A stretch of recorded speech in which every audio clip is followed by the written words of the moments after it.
Let's start with social media dropping the hammer on President Trump. Late on Friday, Twitter announced it was permanently suspending President Trump's account.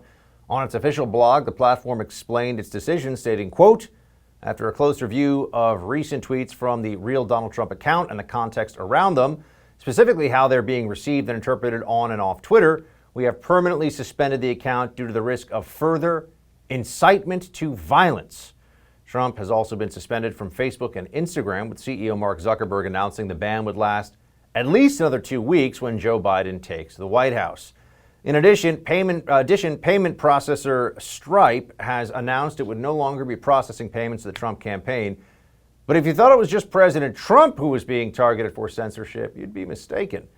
This weekend, big tech companies united to take down fledgling social network Parler, which is a site many conservatives fled to as an alternative to Twitter. Big tech's efforts against Parler began on Friday when Google announced that it had removed Parler from its Google Play App Store, making Parler unavailable to millions of Android users. Apple followed suit on Saturday, removing the Parler app from the App Store. Then on Sunday, Amazon announced that it would be kicking Parler off its web hosting services, effectively shutting the app and website completely down. As of right now, Parler remains down. I did say that this was going to happen, especially after the nightmarish riot that happened on Capitol Hill, that the left would use that as a pretext to do all of what you're seeing right now. And you have to know a few things about this. One is that they don't care. Google, Facebook, Twitter, you name it. They don't care how upset conservatives get. As far as they're concerned, their business model can continue on just fine without people who are on the right and care about politics. In fact, they think they're doing a service. They think it is justice to purge conservatives off the internet. And they have full top to bottom integration of this plan if they want it. Build your own app? Well, we tried that, right? And it's not even, Parler is not even a right-wing or conservative app. It is dedicated to free speech. They do not have an editorial line they push. There are terms of service. They are opposed to violence, and they will enforce the law. You can't have, incitement against somebody. You can't make death threats. So they're not saying that this is a free fire zone where anything goes, but they won't shut you down because the Democrats disagree. And that alone is enough of a threat that they have taken this action. That alone is a powerful enough incentive for them to unite and really collude with all these different companies. As I mentioned, they are top down. They have full-scale control of this. They have not only the apps, but the App Store. Not only the App Store, but the search engine that you would use to find out about these apps. They control the actual servers. And now there's talk about them going after ISP addresses so that you would not even be able to have conservative websites going forward. There would be a complete and utter shutdown of conservative media. Now, that sounds scary to those of us who, one, work in this medium and believe very much in it, but it should also be unsettling to all Americans. Do they really believe that they can silence 75 million people who voted for Donald Trump in the last election? Is that the plan here? Is that what they're really hoping to accomplish? And should we take them at their word when they say, on the other hand, Joe Biden and some of the other Democrats, that they're hoping to calm things down? They are not looking to make things more peaceful and calm if they encourage this kind of behavior. And it is only likely to get worse. Right now, we've seen the private sector, these major, massive corporations, more powerful than any other multinational you can think of. They have almost endless cash rolls, tremendous influence, and they control the very architecture of modern communications, and they are using it to shut people like me and you down.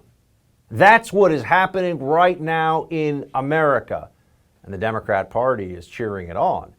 We haven't even seen yet what's going to occur when you have Joe Biden's presidency coupled with this effort. You have some very powerful tech individuals who have gone to work in the Biden administration or are about to go work in that administration. They're going to be honing these tactics of censorship and suppression. What do we do about this? That's the not just logical, that's the necessary question to ask at this point. Because if we allow this to continue, the most fringe and radical elements of the right are going to become even more reactionary, and the political grounds that we have to meet in the center, to have a worthwhile exchange and dialogue, will become smaller and smaller.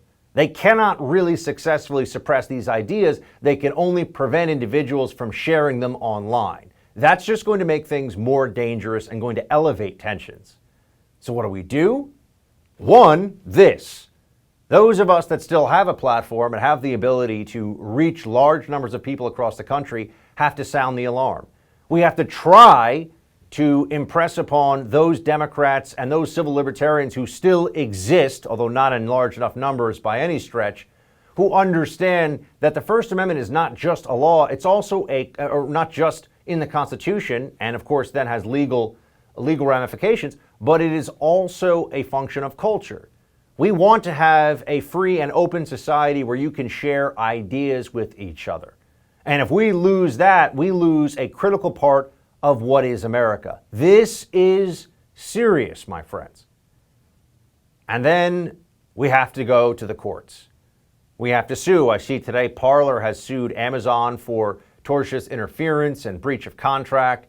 It depends on what judge Parler gets, but there's certainly grounds for such a lawsuit, and I firmly believe that they should prevail and get injunctive relief by having Amazon use its cloud services and its servers to turn back on Parler right now. But then you also have to go to Apple and the iTunes store and get that turned back on. This is sending a message to everybody. You step out of line, you say mean things about Blue Collar Joe or his son, and the most powerful companies in the country will shut you down. You ask the wrong questions, or you even say things that aren't true. Let's just put it out there. There's some things that have been said about this election that are not true. And they want to shut you down for all of it. They want to treat questions about lockdowns, about masks, about Biden, about anything that goes against their dominant narrative as a clear and present danger. Effectively, speech equals violence once again. We've seen the left doing that for years now. Speech they don't like is basically the equivalent of a loaded weapon, and they will take action. Yes, these private companies, but also the state. We need anti-monopoly, although it's really an oligopoly. We need anti-monopoly regulations. We need to sue at the state and local level, and we should try to force conservatives, Republicans into a protected class against discrimination by private corporations and entities. The left will fight that. The Democrats hate that because they want to chase you out of the public square. It's all up to us whether we win this fight or just go quietly into the night. But this is not a shot across the bow of free speech. This is a full-on fusillade right at us. Hey Team Buck, just want to say thanks so much for watching The First on YouTube. If you like this video, be sure to give it a thumbs up. And if you want to see more great content from The First, please click that subscribe button.